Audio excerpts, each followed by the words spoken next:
Okay, let's begin. I am Lanice Antoine Shelley, and I'll be your host through constructive, healing-based conversations designed to illuminate the adoptee, parents, and the adoption curious. We center the topics around community, mentorship, leadership, and healing, so you get a multi-dimensional view that is ultimately empowering. These are the voices who could not speak when they were young.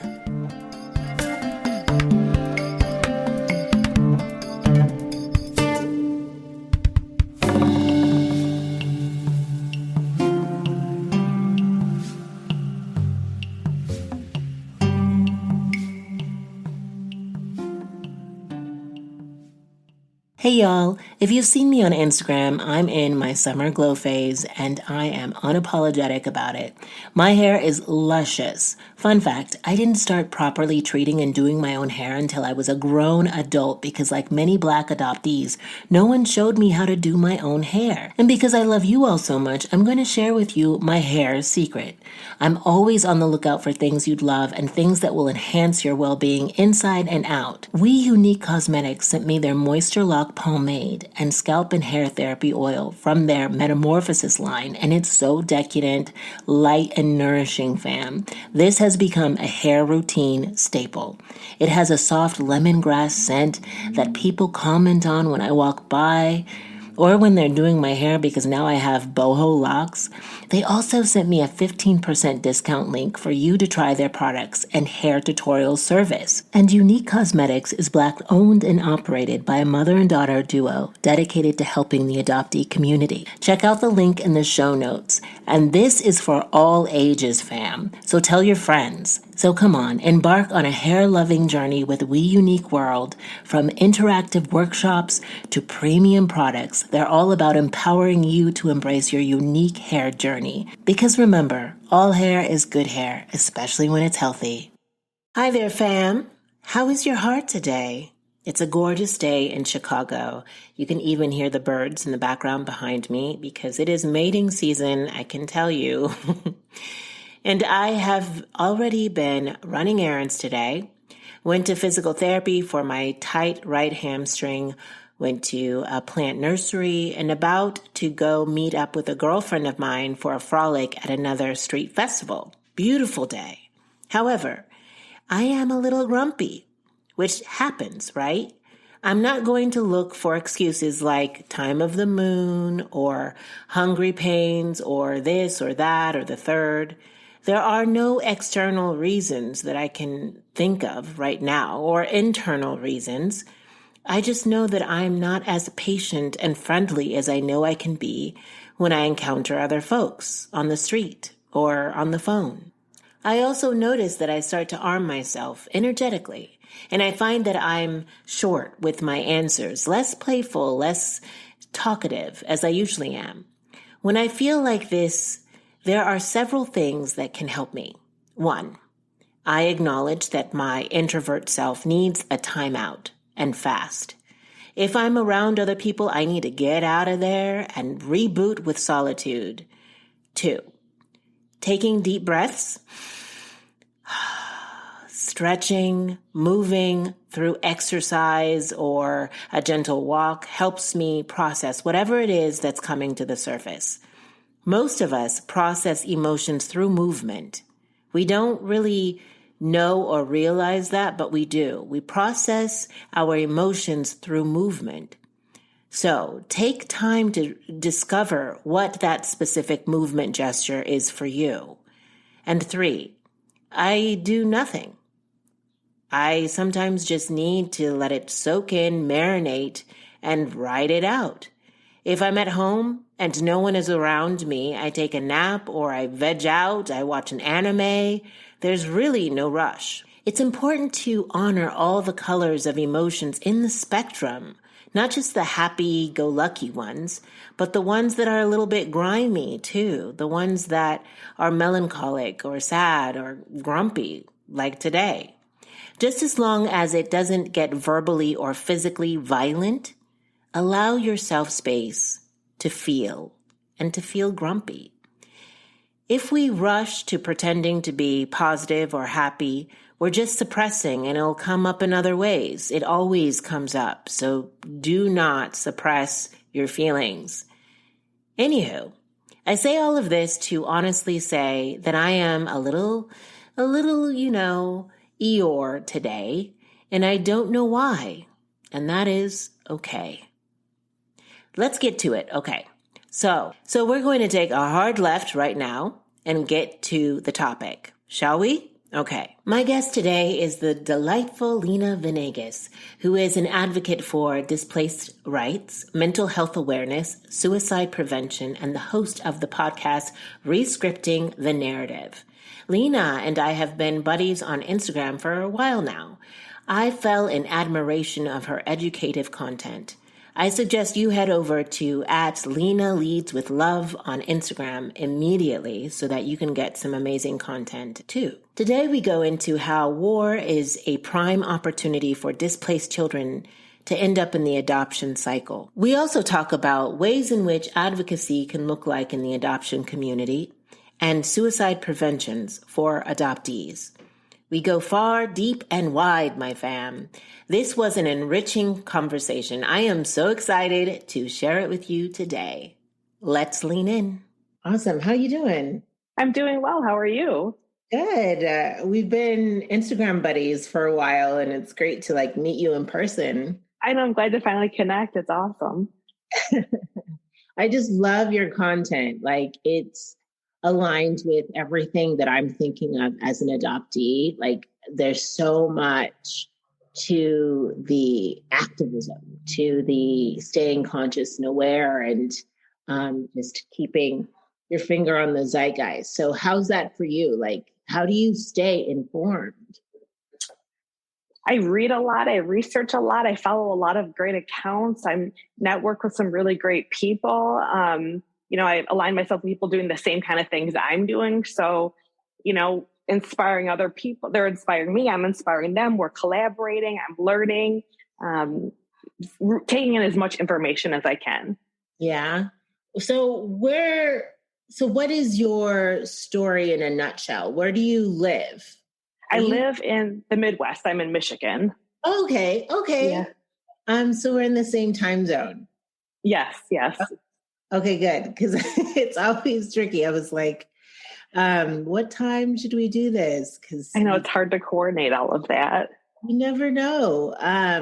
But I'm glad we were able to figure this out. Absolutely. I am as well. Thank you.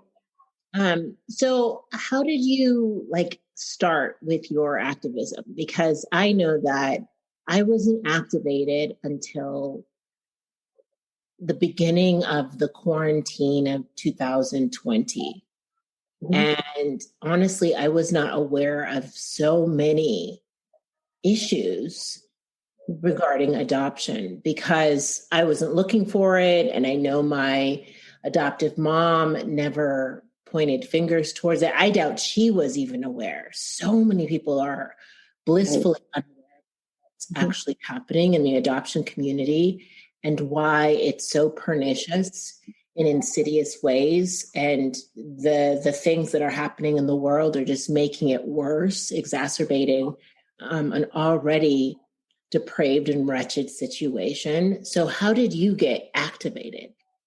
I would say it's in the last 5 years, but I didn't really start, using my voice publicly until I was reading a lot, following a lot of people, taking in the information, attending events. And then it was November, right before, everything was closed down with COVID. So in 2019, it was for National Adoption Awareness Month. I decided I'm going to post, right? And then it just kind of turned into more than, I never really imagined that this is what I'd be doing, right? And then it just kind of turned into what it has been. And I haven't stopped. I've got, connected with more people and had, more opportunities. And yeah, so it's the same, kind of the same time frame as you. I was doing it more as an observer prior to that, reading, taking in the information. And then I was just seeing all these other people doing this. And I'm like, oh, I want to do this too. I want to share. And then it just turned into, here I am in activism. Yeah. Yeah. Well, what kind of opportunities? What is the work that you do in the community? Yeah, I'm a social worker. So I have a master's in social work, and I've been working on a macro level. So I give presentations, like I'll give presentations all over the United States, and I talk mostly about adoption and suicide and mental health. So that's kind of the area where people have been interested in listening to me on that. I participated in a symposium last month through was Harvard and the Petrie Flom Reproductive Center, and it included voices on reproductive justice, family separation, adoption, and family preservation. So I shared my piece of being a transracial displaced person on that. I've done a lot of panels. I have a panel coming up, done some interviews. I really like speaking. I feel like that's where my strength lies. I write a lot. I post a lot of content online. So that's kind of, what I've been doing.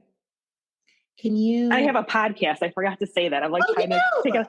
I do. It's called Rescripting the Narrative. Yeah. So I have that with my, one of my really great friends. We have that podcast together. And then I was also a part of founding Adoptees for Choice, as choice and adoptees being used as props, in terms of like the abortion adoption discussion. So we thought it was important to like create a space where our voices could be heard. Okay. So now I have so many questions because you're doing so much. I have to remember. Well, first, my first question is explain to everyone what you mean by transracial and displaced adoptee. Okay. So transracial means that I was born in Bogota, Colombia. So I'm obviously not a white person, and I was adopted by a white couple. So I was displaced from my homeland in Bogota, Colombia, and taken to stolen land in Michigan. So, that's where I reside now. And I identify as displaced because for me, language is so important, and not using the language that was created by the adoption industry. So I try and, create that within my language and rescript the narrative. So displaced is how I identify. That's really interesting. You're the first person to use that word, and I'm very intrigued because I absolutely agree about rescripting and reclaiming our own narrative. And I have started the journey, and the journey, I think, began in high school when I reclaimed my name. That's awesome. Which was when I came to the States at age 4 from Port-au-Prince, Haiti. It was Lunise Antoine, and my mom changed it from Lunise Antoine to Lanise with an A, and from the Antoine, Shelley. And she changed my sister's name as well. And so in high school, I wanted to be known as Antoine again and made that my middle name. So legally, that's not my middle name. But it's so important for us to feel empowered to rescript our stories. I'm really excited by that word displaced, as odd as that sounds. Yeah, it's a weird one, but it's so resonant though. Definitely. So immediate. And I think that a lot of people will find that resonant to their stories as well. Yeah. That's really interesting. But I wanted to get to your work in suicide prevention. Okay. Now, you know more about the statistics around suicide in the adoption community than I do. So let's talk about that. Let's talk about how we have overrepresentation of adoptees in therapy and who commit suicide in general. Yeah. We're overrepresented in mental health facilities. We're overrepresented in addiction and, rehab facilities, recovery facilities. We're overrepresented in prison. We're overrepresented in homelessness. All these things are, red flags for, the problematic, institution that adoption is. And there's a study in 2013 that says that we're 4 times more likely to attempt suicide. And that's almost 10 years ago. that's an old study, right? And it's a small study, so it's not representative of that many people. And I would say the number is much higher than 4 times. The people that I talk to, and I'm in contact with adopted and displaced people all the time, and suicidal ideation, suicide attempts, and death by suicide are conversations I'm having pretty much every day. I mean, it's very prevalent. I don't know what the numbers would be, but I would say it's more than 4 times, 4 times attempt rate. I mean, I don't know about you, if you've talked to people or if you struggle with this as well, but it's very prevalent, and we need to be having the conversations to bring awareness to it so that we can support, people that are struggling.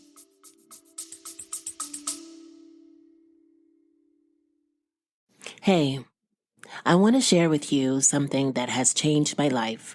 It's more like someone, my therapist. Why is she so important? Well, because I want to win in this life. I want to break through the carousel of stories I've compiled that hold me back, that keep me from expanding into my full potentiality. Stories of unworthiness, not enoughness, and even stories of questioning why I am here. I also want to stop dumping my unsorted feelings on the people around me and reacting with the same behavioral patterns that keep me stuck. Conversations with my therapist have made me more confident, clearer in my intention, and more centered in my spirit. That is why I am elated that we are sponsored by BetterHelp, where you can, from wherever you happen to be right now, match with a therapist tailored to your exact needs. With BetterHelp, you can tap into a network of over 30,000 licensed and experienced therapists who can help you with a wide range of issues. Someone who you can text at any time and schedule online for either a chat, Zoom, or phone call. And if it turns out that your therapist isn't the right fit, you can switch to a new therapist at no additional cost. Visit the link in the show notes, betterhelp.com, when they were young, to get 10% off the first month. You need to click the link in the show notes in order to get the 10% discount. I want to see you win, beloved. Let's do it together. Visit the link, betterhelp.com, when they were young.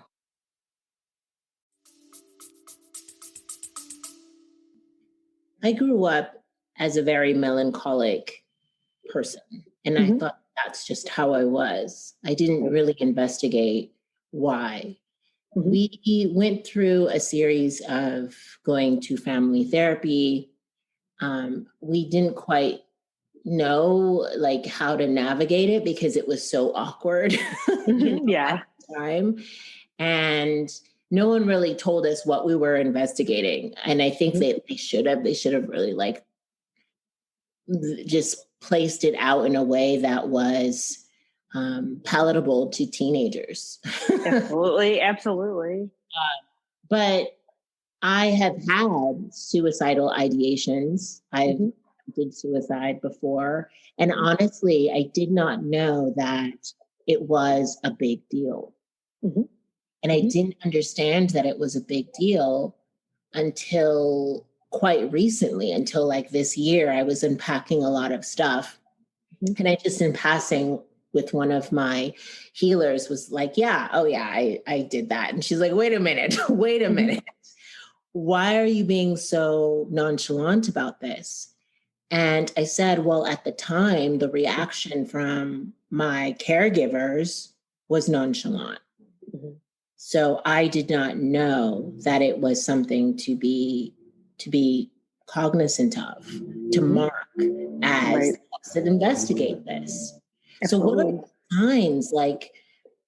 How do these suicidal ideations show up for adoptees, and why do you think they come into our minds? First off, I'm really sorry that you weren't, validated in that experience and supported, the way that would have been helpful for you. So I'm sorry about that. And I would say it's more common than not. You're definitely not alone. And I think it just arises. It stems from trauma. You know what I mean? It's trauma. It's it's just like that deep, deep pain and that separation from, culture, from family, from country, from roots, just erasure, name change, all of that. It has a deep, deep impact on us.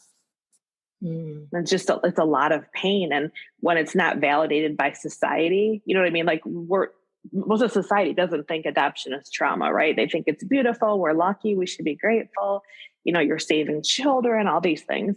So when your trauma isn't validated, it's a gaslight, right? And so you're going around feeling like something's not right. But, as younger people, we didn't have that language. We didn't have the awareness. We didn't have other adopted and displaced people that we were connected with. So we're kind of like going through this alone. And there's a lot of adopted and displaced people now. Like if you would attend like a 12-step meeting, or if you would go to like recovery center, a lot of these people that are there, looking for support, are going to be adopted, and they're not even going to connect that. That's going to be like something that's going to come out later. They're going to share the whole experience, right? And they'll be like, oh, by the way, I'm adopted. But they didn't really connect that as trauma because society doesn't connect it as trauma. The providers don't connect it. So it's something that's just kind of like, it's not even acknowledged. So how can you heal if you're not dealing with the trauma? If we're just Band-Aid solutioning symptoms, right? We can be pathologized. You can be, labeled all these different things.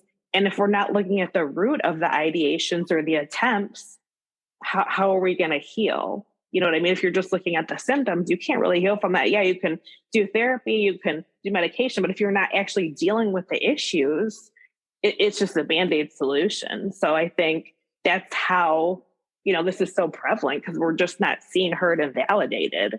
We're looked at as very privileged and lucky and given this better life. And we're going through life feeling very alone and feeling, a lot of pain, a lot of trauma, grief. But if you don't have the language for that, and if you're not seen, heard, and validated, and you go see a provider and you say like, I'm having suicidal ideations, and even if you said I'm adopted, they're probably not going to connect the dot there, and you'll probably get diagnosed, as, depressed, anxiety, whatever it might be. But that's not going to help.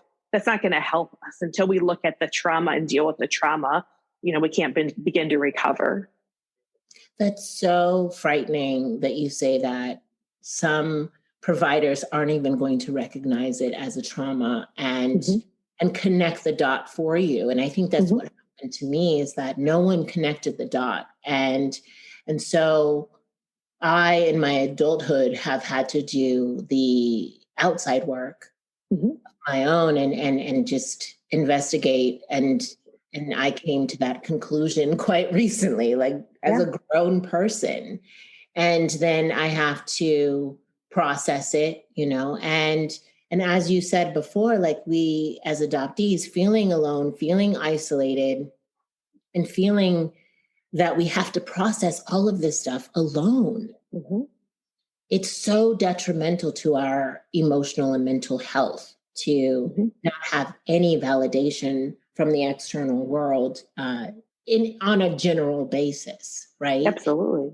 Because now more studies are coming out that are helmed by adoptees, that are that give a platform to adoptees, such as this one, that are allowing people to get a glimpse of the underbelly of adoption.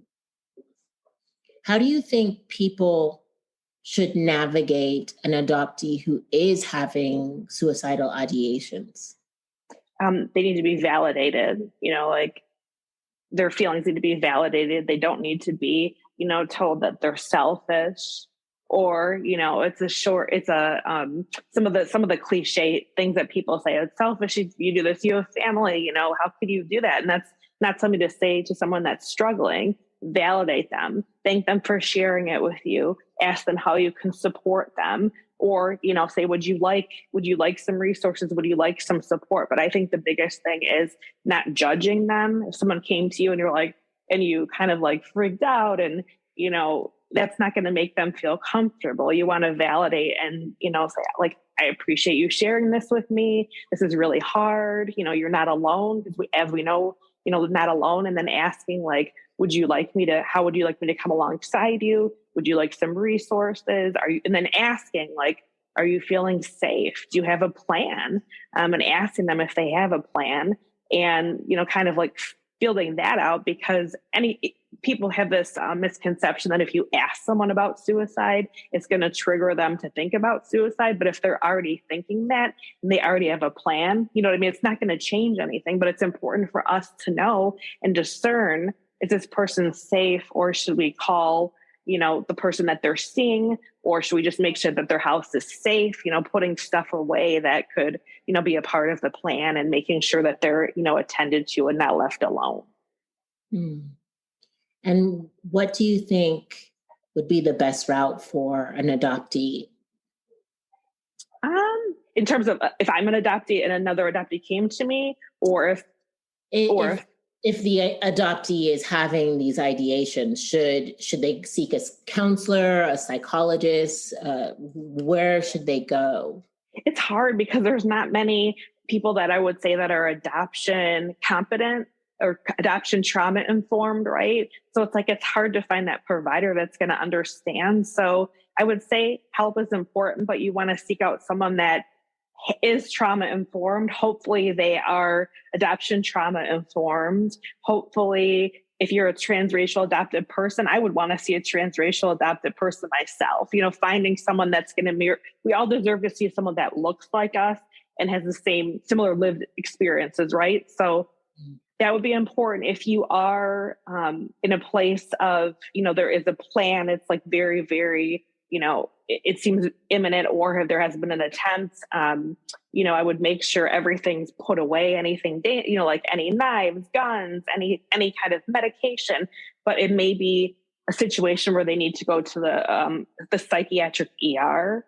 It depends. You know what I mean? Like that, or you can also call a hotline. And really my thing that I would really like to see, and I say this in all my presentations, is I would like to have a hotline for adopted and displaced people that they can call if they're having ideations, or if they've had an attempt, or, all these things. We need to be talking to people that are us, that have been there. So it's not like we say everything that people don't connect. They're not able to connect the dots, right? Like we need people that are going to validate us. So we need resources. There aren't really many resources for us. So it's hard if we're in, a situation where we are struggling to find support, because a lot of the providers don't get it. A lot of the hospitals don't get it. It's just like they pathologize us, and then they miss, like you said, they're not connecting the dots, that it's trauma. You know what I mean? And this is a symptom of our trauma. It's not, there's nothing wrong with us here. This is just a symptom of the trauma, just like addiction can be a symptom of trauma, or an eating disorder, suffering, struggling with that could be a symptom of trauma. Any kind of those things are, symptomatic of that. Mm-hmm. So it's hard. It's not like an easy thing. Like there's no trauma center for adopted people. And that's another thing I'd like to see. So it's not like we can just say, oh, call this center, they're going to have all these resources. It's a lot of work. And it's like, hopefully that adopted person will be connected with other adopted people, because so often we're alone, and the general population doesn't understand the reality of adoption. So they're not going to connect the dots, right? Mm-hmm. And we might just be, written off as depressed or whatever other kind of diagnosis. And yes, grief does mimic depression. And yeah, there could be depression too, but you have to get to the trauma, to really, begin to recover. Yeah, it's so easy to just write off the trauma and write off the experience. One of my girlfriends was, I was hanging out with one of my girlfriends a few weeks ago, and she just had a baby. And she was just asking me how my work with the podcast is going, and how life is. And I asked her, I said, with her baby in her hands, right? I said, people do not understand the magnitude of the trauma from all sides, right? Right. A friend of mine just adopted an infant, and another friend of mine just adopted an infant. And we were talking about that, and I turned to my friend who was in front of me, and I said, would you be able to give him up? And she was like, I could see the tears coming in her eyes. And absolutely. Exactly. Can you imagine a circumstance where you were forced to give him up? Can you even conceive? And she was just like, I could see the blood drain from her. I bet. And I said, that is what my work is about. It's about educating people that it's not just lily white ending, frolicking into the sunset. Right. You have to acknowledge the constellation of trauma. What happened to the mother? I mourned for her. I mourned for the mother of my friends who adopted this infant. I mourned for her mom, and acknowledging her of what brought her to the place of absolute despair to relinquish her child. Right. How that will haunt her for the rest of her life. Apparently, it will.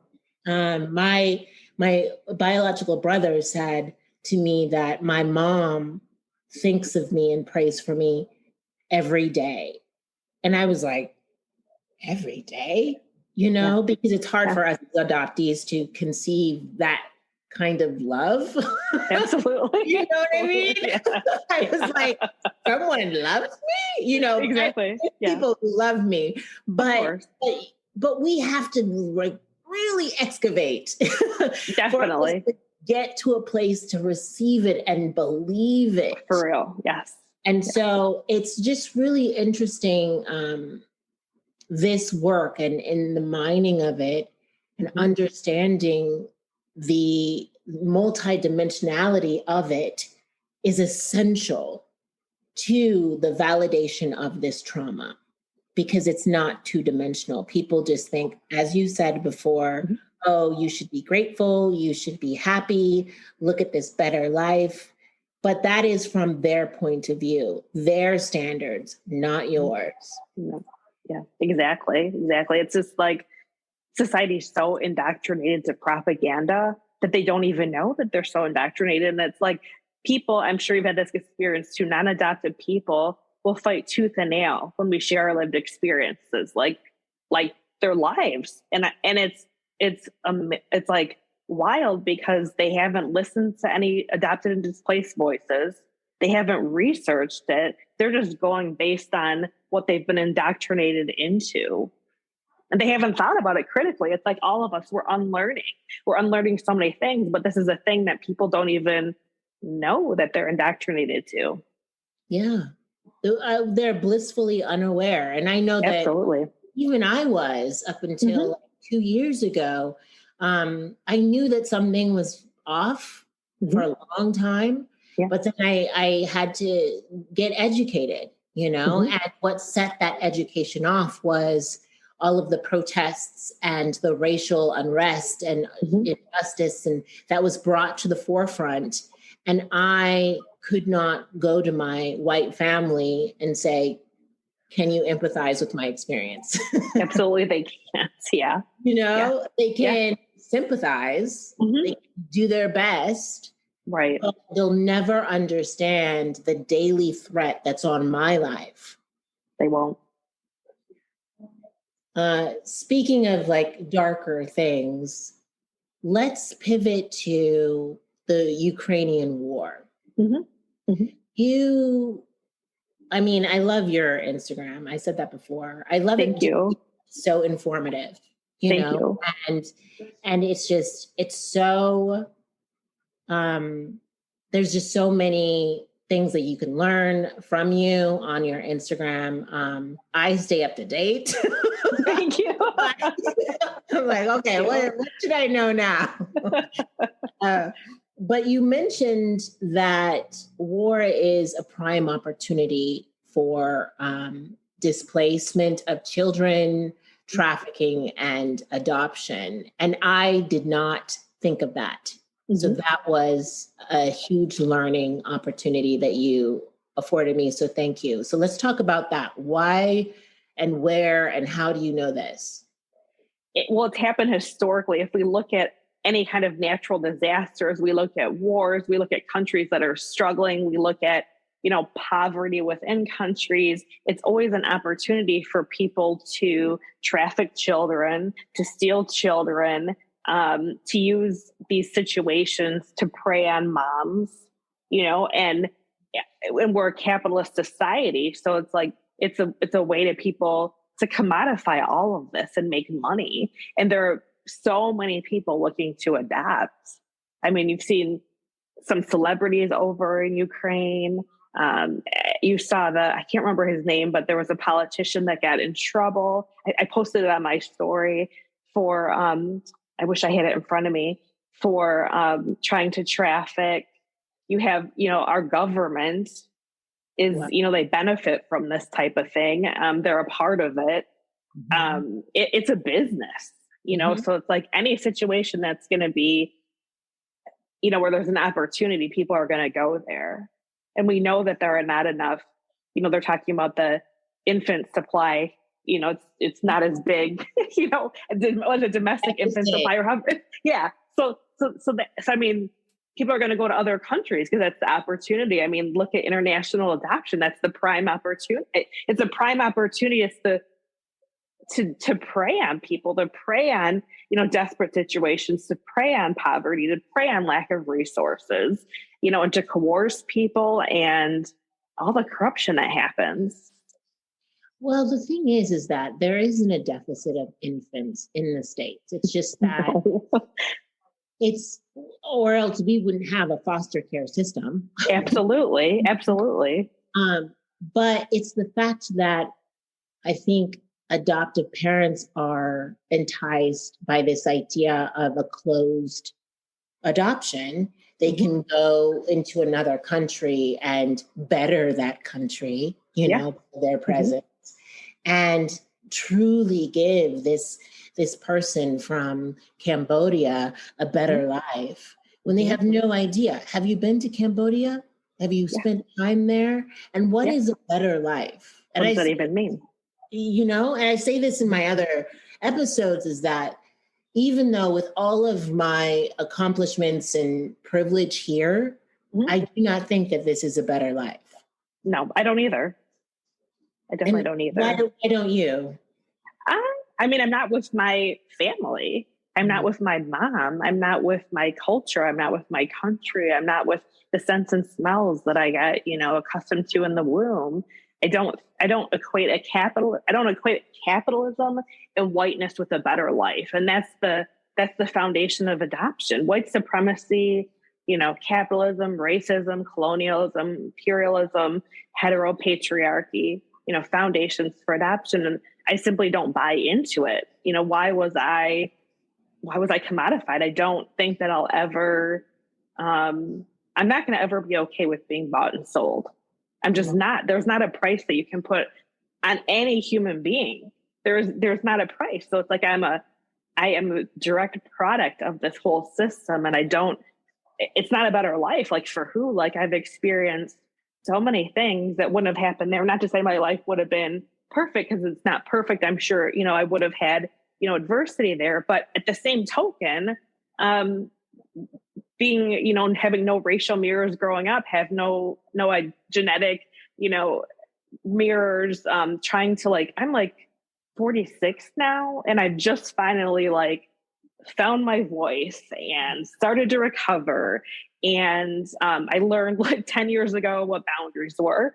I learned that I can say no. So all these things I had to unlearn so much of what I was taught. And it's such a disservice because these are things that I'm learning at 30 years old. Yeah.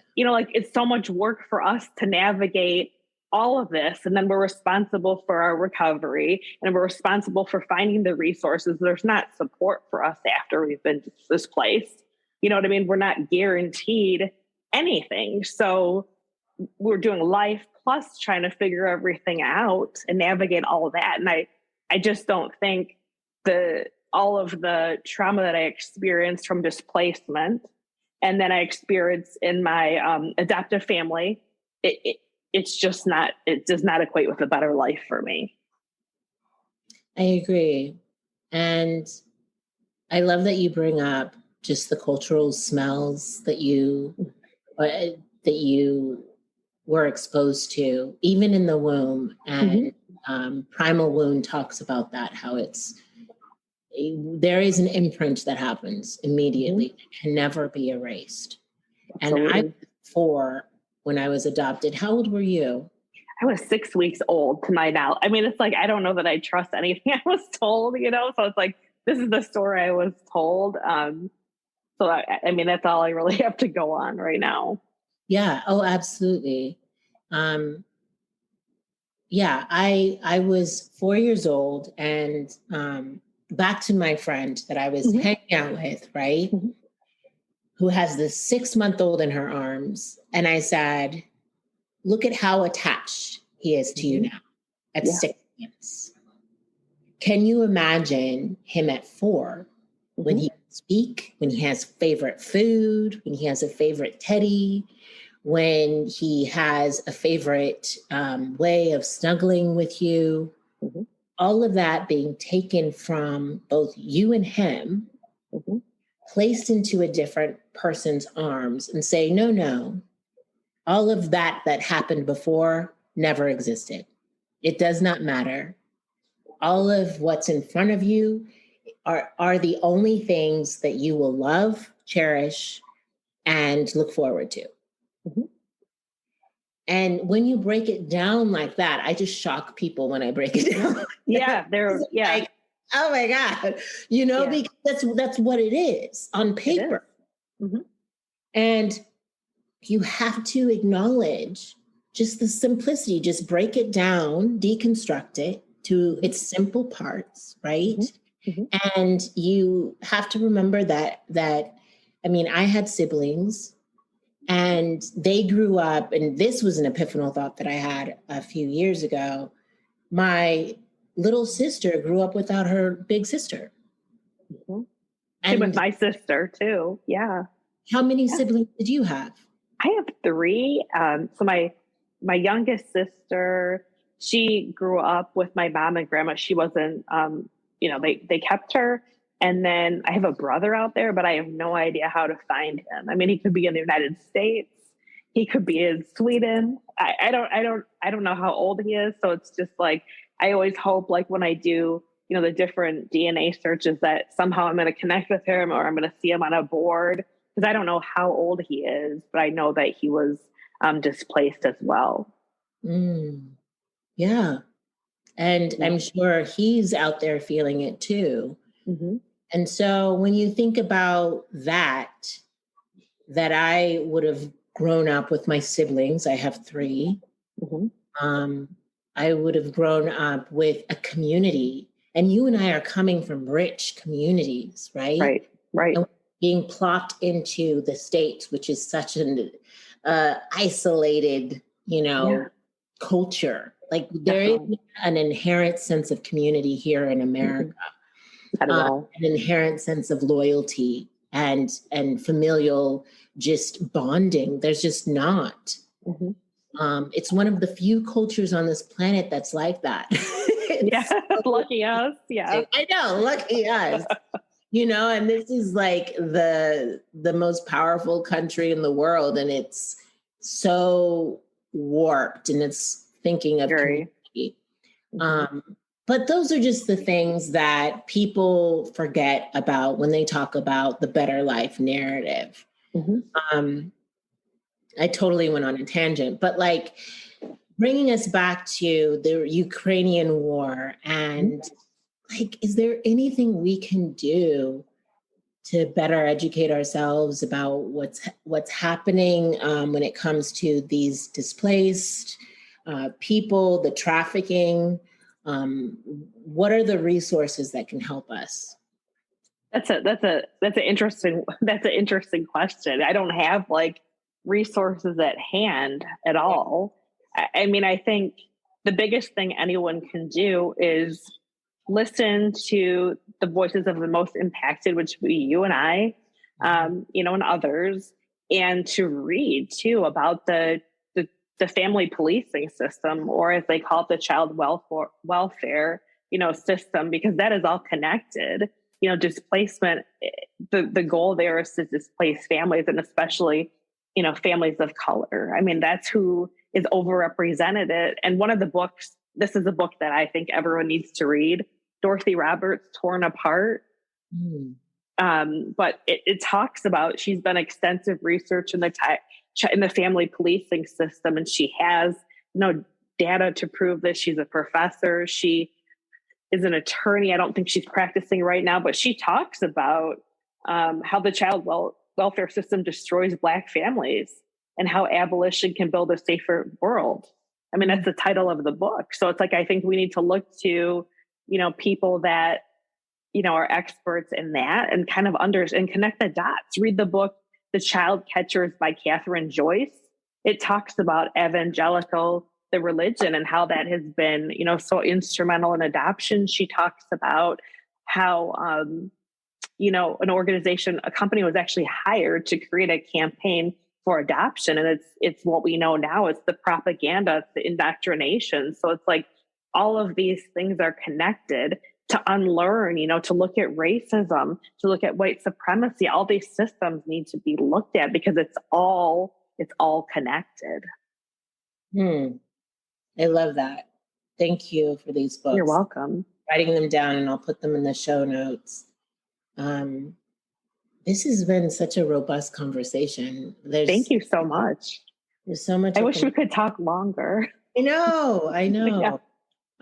We'll wrap it up with this last question. And I ask all my guests this question about courage. Mm-hmm.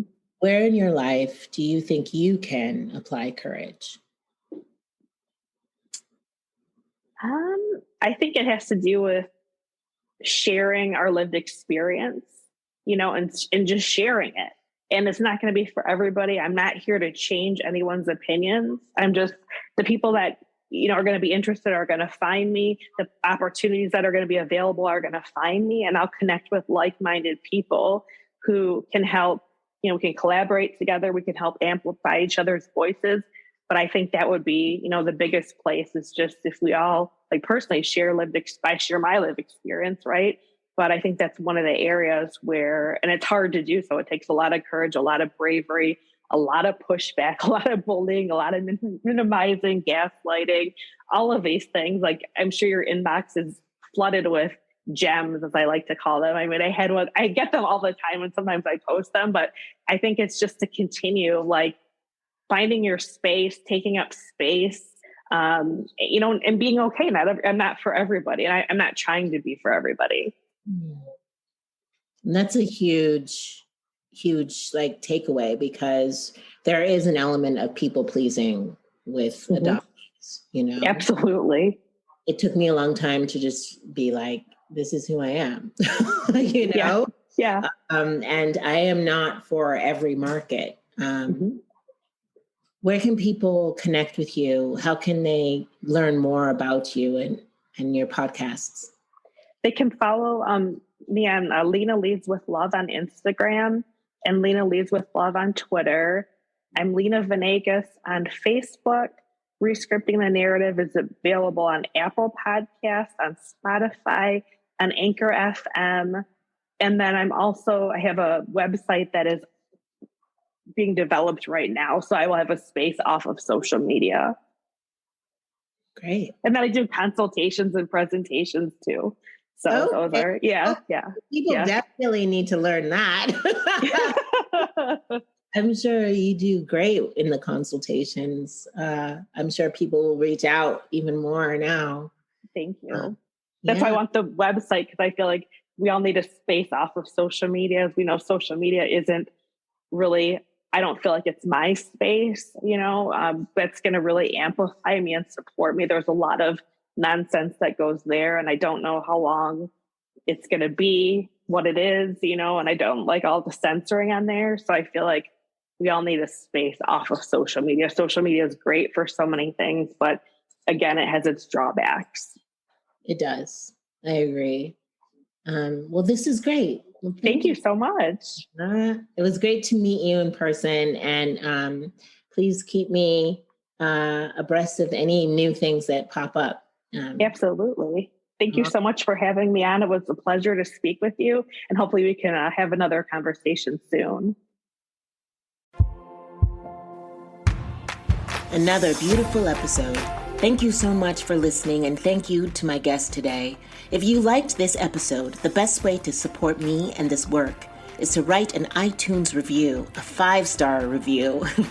This helps us reach the top of searches and helps more people to find us. And if you personally want to connect, please reach out on Instagram or Facebook. And I have some great resource material on my website at laniceantoineshelley.com. So go on over there too. Until next we meet, go gently and have courage, my love.